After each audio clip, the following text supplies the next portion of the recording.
This is your F.B.I.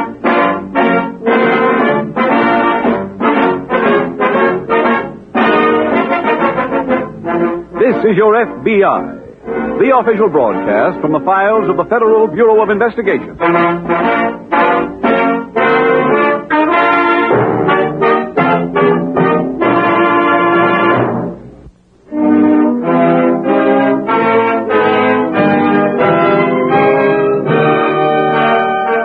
Tonight, the subject of our FBI file, bank robbery. Its title, The Loner.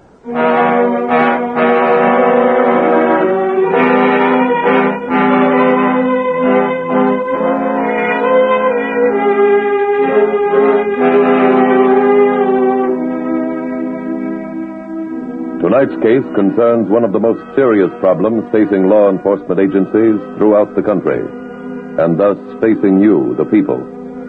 That is the problem of parole.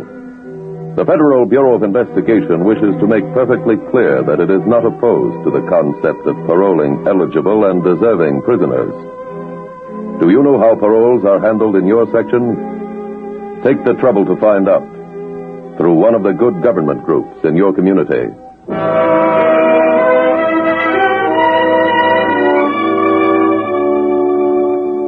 Tonight's FBI file opens in a large western city. It is early afternoon as a man wrapped in a heavy overcoat hurries along the crowded sidewalk and enters the corner bank. Once inside, he puts his briefcase on the counter and wipes his heavy eyeglasses. The gray hair showing under his hat appears well-groomed. He claps his gloved hands together to warm them and attracts the attention of a clerk.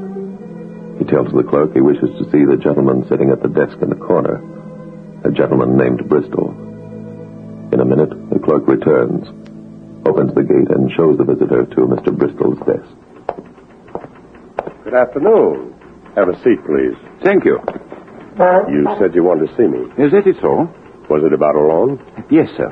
With that, the visitor opens his scuffed leather briefcase and hands it to Mr. Bristol. I would like for you to fill this. I beg your pardon? I have a gun in my pocket. Huh? Take this briefcase over to those men, the cashiers, and fill it with money. But And please, no trouble, or I will have to shoot you.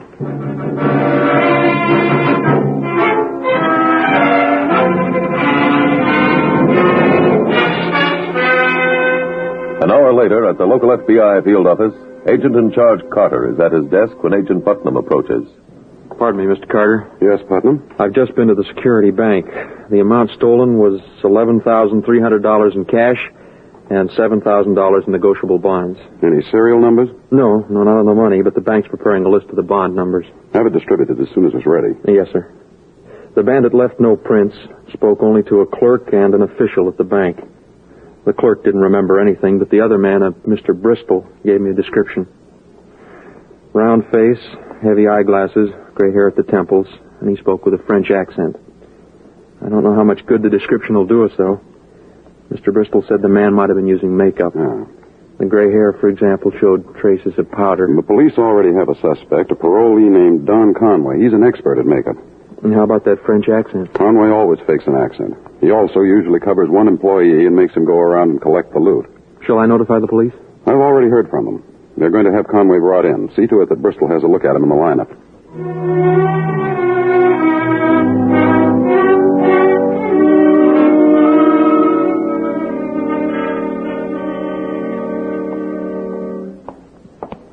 Am I on time, Mr. Putnam? Oh, yes, Mr. Bristol. Let's go into the booth. Go ahead. Thank you.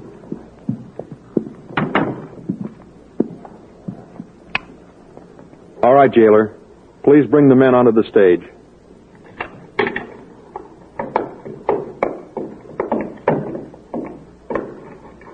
Please line up in front of the markers.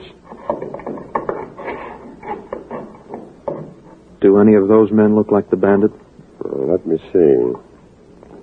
No, I don't seem to recognize any of them. Would you recognize the bandit's voice without the accent? I might. Conway, will you please step forward? Please repeat after me. I have a gun in my pocket. Take this briefcase and fill it with money. I have a gun in my pocket. Take this briefcase. What was the rest? Hold it. Like to hear him say any more, Mr. Bristol? No. He's not the man.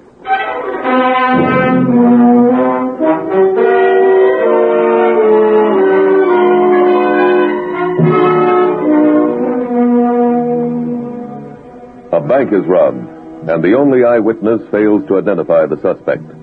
However, that man remains the lone logical suspect, so a surveillance is kept on him. When, after a month, no actual proof is found, Agent in Charge Carter turns for help to FBI headquarters in Washington. A request is made for the loan of an agent from the Boston office. The following day, Special Agent Jim Taylor reports. Glad to meet you, Taylor. Thank you, Mr. Carter. Now, let me give you some of the details on why you're here. All right, sir. There was a bank robbery here last month. Because of the modus operandi, we suspected a parolee named Don Conway. Ever hear of him? The office gave me a copy of his record to study on my way down here, sir. Good. Then you may have noticed Conway was sentenced to a 10-year term and was fined $5,000. Yes, I saw that. In order to get his parole without paying the fine, Conway took a pauper's oath. I see. Here are the surveillance reports on him since the robbery. When you read them, you will see that he's been to the racetrack every day, betting at the $50 window. No? If we question him, Taylor, he'll have some excuse. He borrowed the money or won it or found it or some story that can't be disproven. Has he spent big money anywhere else? No, the track seems to have been his only extravagance. He doesn't play the nightclub circuit. He hasn't splurged on a new wardrobe. And he's still living in the same two-room flat. Has any of the stolen money turned up, sir? We have no way of knowing. Here's a list of the serial numbers on the stolen bonds. That's all the bank could give us. Oh. Your assignment is to become Conway's friend and try to locate those bonds. Finding them is our only chance of solving this case. May I ask a question, sir? Surely. Was I picked for any special reason? I requested someone from the Boston office because that's where Conway's from. I see. All right, who are his friends? He has none. He works alone, lives alone, eats alone. Any family? No. But before you work up a cover story, see Warden Onslow at the penitentiary. He'll give you the background on Conway's prison years. All right, sir.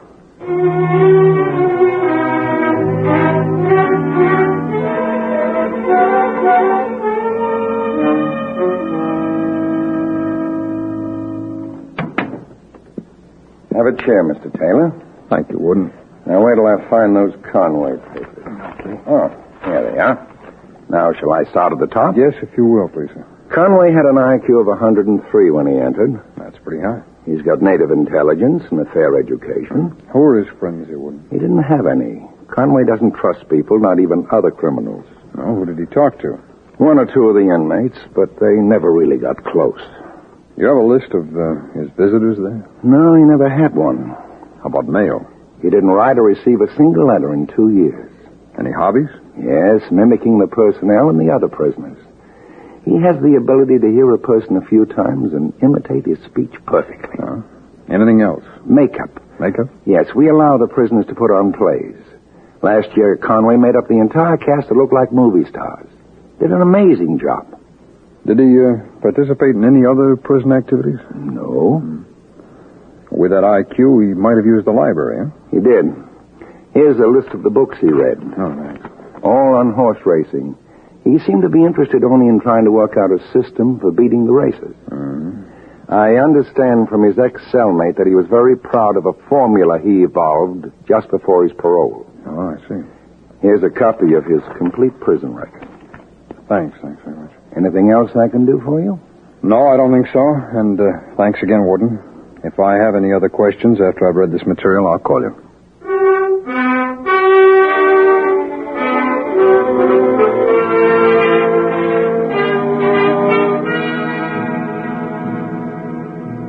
The success of the Federal Bureau of Investigation is founded on several things, one of which is the ability to improvise and do the job with the material at hand. In this case, Agent Taylor studied the character of Don Conway, went over every report and record, then returned to see Agent in Charge Carter.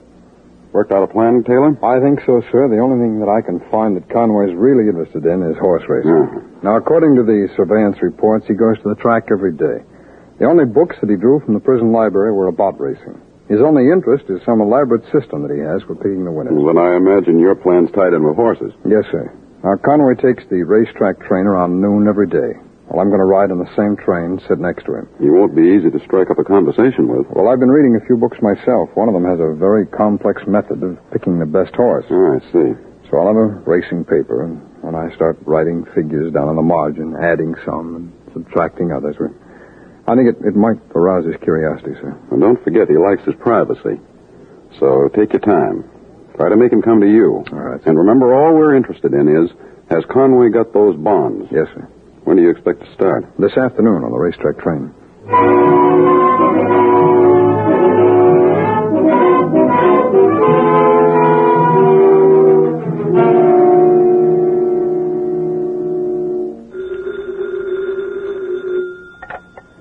Carter speaking. Agent Taylor, Mr. Carter. Are you making any progress? I think so, sir. I've been riding that racetrack train all week. Sitting next to Conway? Well, not since that first day. He looked over a few times to see what I was doing. You spoken to him yet? No, but I let him know that I was on the train, sir. How? By being good and loud about all the winners my system has each day. Have you kept an eye on him at the track? Yes, sir, more or less. How's he been picking them? He lost every race yesterday. He might be ripe to learn a new system. I think it's time for you to move back in. All right, sir. I'll sit next to him again on today's train.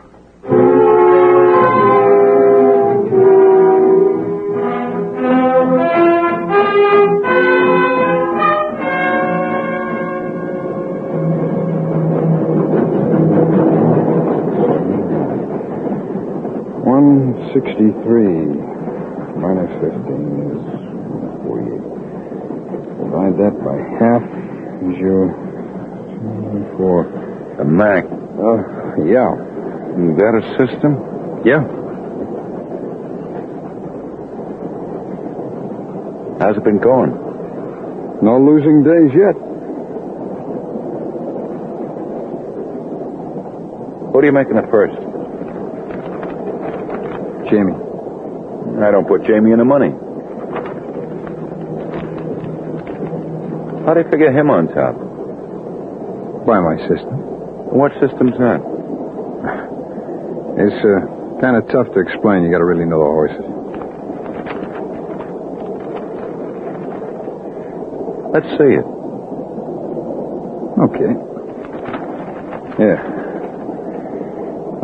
You take the speed ratings of each horse for the last 3 races. Add all 3 ratings. Now, you throw out anything on an off track.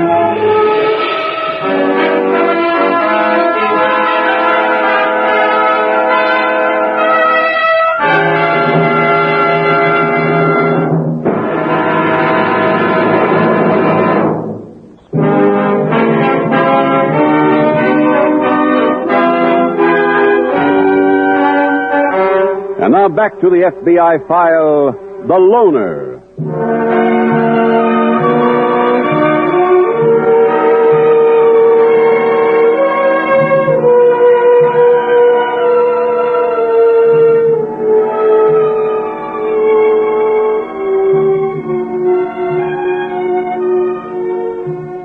The hallmark of any FBI investigation is thoroughness. In this case, you have seen a plan based on that meticulous attention to details. A plan designed to gain the confidence of a suspected bank robber. Gaining that confidence is half the battle. But there is another half, which consists of getting the evidence. That was the part on which your FBI now embarked.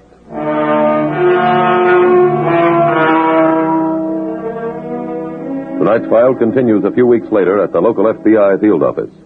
Any news, Taylor? Yes, sir. This racing meet closes next week. Conway's indicated that he's leaving town when it does. For where? Probably another racetrack, but I'm not sure. Any chance of your going with him? No, I'm afraid not. Oh, we're still friendly enough, but it's strictly on a racetrack basis. I can't even swing the conversation around to the war news, let alone the stolen bonds. You been to his flat? No, sir. I've hinted a few times that maybe one of us could pick the other up on the way to the train, sir. Mr. Carter, I think it's time to try our other maneuver. All right. Have you picked an agent yet? Agent Putnam. You met Phil. Yes, sir. He grew up on a horse farm in Kentucky. Oh, that's fine. Okay, I'll put it into action this afternoon out at the track.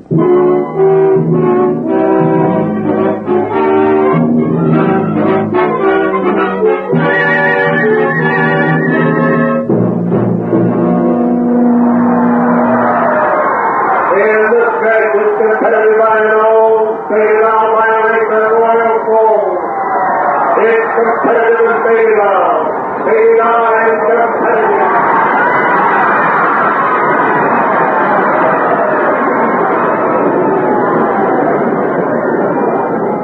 Your attention, please. It's a photo finish. Please hold all tickets while the judges declare the photograph. Got the winner? Oh, hi. Hi. My system made it competitive. I bet baby doll. Yeah, well, don't worry if you lose it. Huh? I got a way for us to win us a chunk. Oh. Remember me telling you about a trainer I knew back east? Guy named Phil Putnam? Well, he got in today. He'll give us a winner. You take it. I ain't handicapped for myself. What good's your handicapping if there's a fix in? Huh? Putnam's in the satchel business. Well, how do you know? Well, he got me out of hock a couple of years ago, and the horse had paid $39.60. Maybe this guy won't be able to do any business here. What's the matter with you? You think he came all the way from Boston just to give his horses a train ride? The winner, number 9, competitive. Yeah, that's me. Number 3, faded out second. Number 1, Royal Full third. It is out, he'll go second. Don, I'm going over to the stable, see if I can find Putnam. You want to come along? No. I got to try to get even. Oh, where you be later? Around here someplace. Okay. Oh, wait a minute. Yeah? In case you miss me, you better take my address and phone number.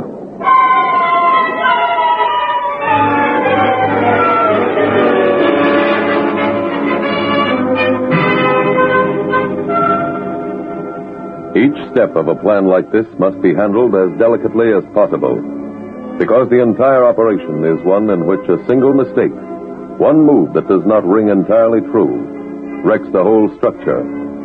That evening, Agent Taylor phoned Don Carter at his flat and set up a date at a cheap saloon so he could meet Agent Putnam, posing as the dishonest horse trainer. Hiya. Oh, hi. Here, pull up the chair. Don Conway, this is Phil Putnam. Hi, Conway. I hear you're interested in horses. Uh-huh. What do you have, boys? No, I'll stay with this beer. Same here. Ryan changing. Coming up. Well, let's get down to business. I got to get back to the stables. Okay. Can you fix a race for us? Yeah? When? Saturday. Getaway day. What'd I tell you? It'll cost money. How much? A G from each of you. For what? The other jocks and trainers. Oh, that's too much. I didn't come looking for you. Phil, wait a minute. Sit down. Told me Now, don't you came get up with a guy who likes to bet and he beefs about a G. Come on, sit down. Look, I don't care how much you bet or where you bet it. Ain't that worth $1,000? Sure, Phil. Now, what's the horse's name? That's what you find out when you two put up the dough. Well, I'll go for my G, but not in cash. Why not? I'm pretty near tapped myself out on that last race today. What have you got? Bonds.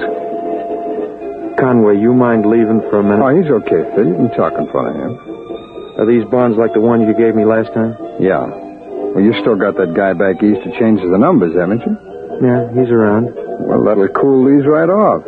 They're negotiable. They're the kind with coupons. Hey, you mean you got a guy who can change the numbers on bonds and make them okay? Sure. With the numbers changed, they're as good as cash. Hey, where you going? I'll see you later.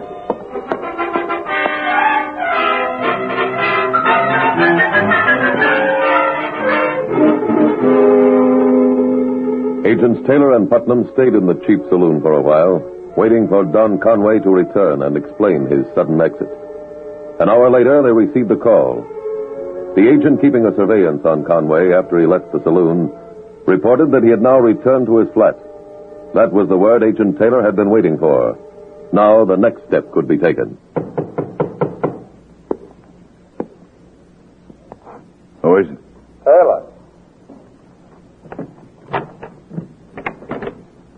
Come in. What's the matter? You ducking a phone call? No, I've been trying to get you. I just got here. What happened to you? Why'd you brush your guy off like that? I want to get some bonds. Where? Out of a trash can in the alley on the next block. Huh? That's where I threw them this afternoon. I figured they were too hot to hold on to. Well, let's see them. I'll tell you. By the time I got back, the cans had been emptied. They're gone.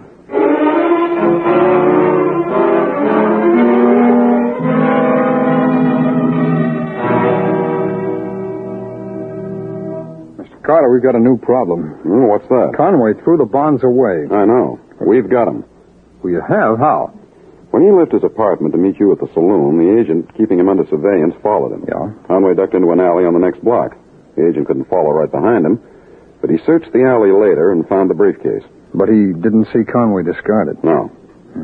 Were Conway's prints on the briefcase or the bonds? No. That makes it just about impossible to tie him into that robbery. Mm-hmm. Mr. Carter, has any announcement been made? I haven't even notified the bank yet. Good. Maybe we've still got a chance.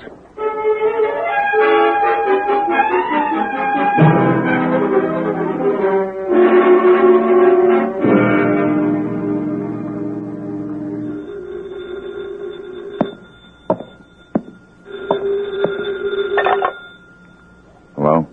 Conway? Uh-huh. It's Taylor. Look, I just called the sanitation department. The trash from that alley is dumped at lot number 6. Usually takes a whole day before the stuff gets shoveled into the incinerator. So what? Well, so the bonds must still be down at the dump. Let's try and find them. And all that junk? Well, the guy at the sanitation department thought there was a chance. Let's give it a try. We can't tonight. Well, how about tomorrow morning? Well, okay. Okay, I'll pick you up as soon as it's light.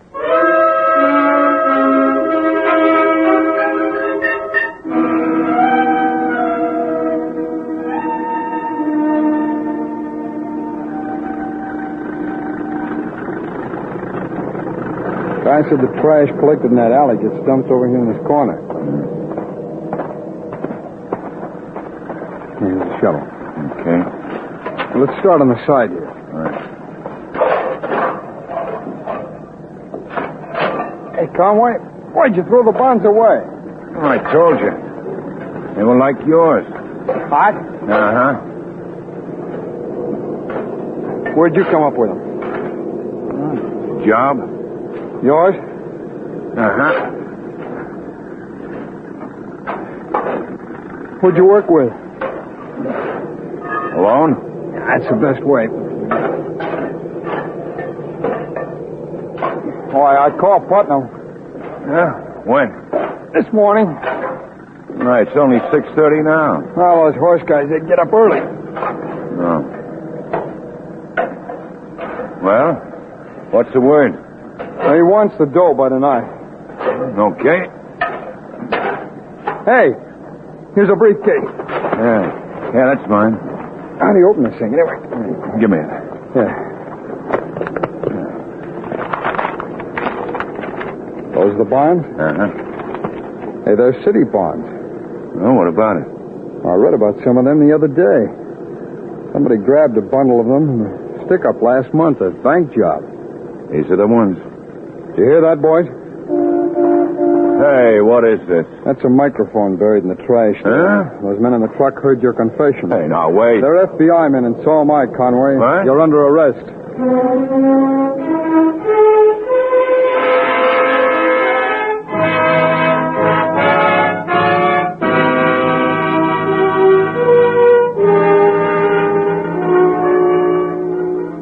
Don Conway was convicted in a federal court and received a substantial sentence.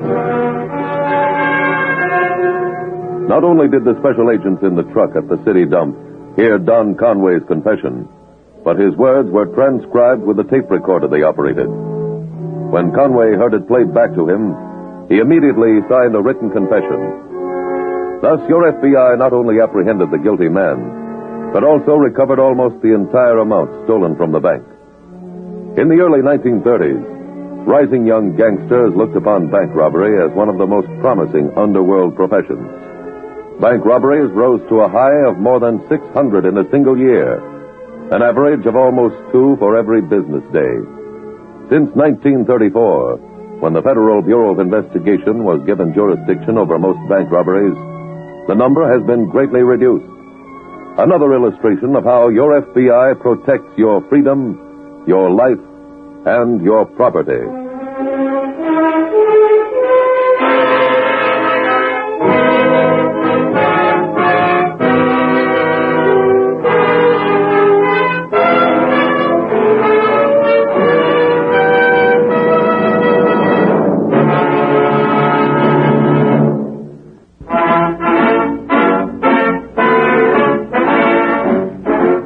The incidents used in tonight's broadcast are adapted from the files of the Federal Bureau of Investigation. However, all names used are fictitious, and any similarity thereof to the names of places or persons, living or dead, is accidental. This is Your F.B.I. is a Jerry Devine production.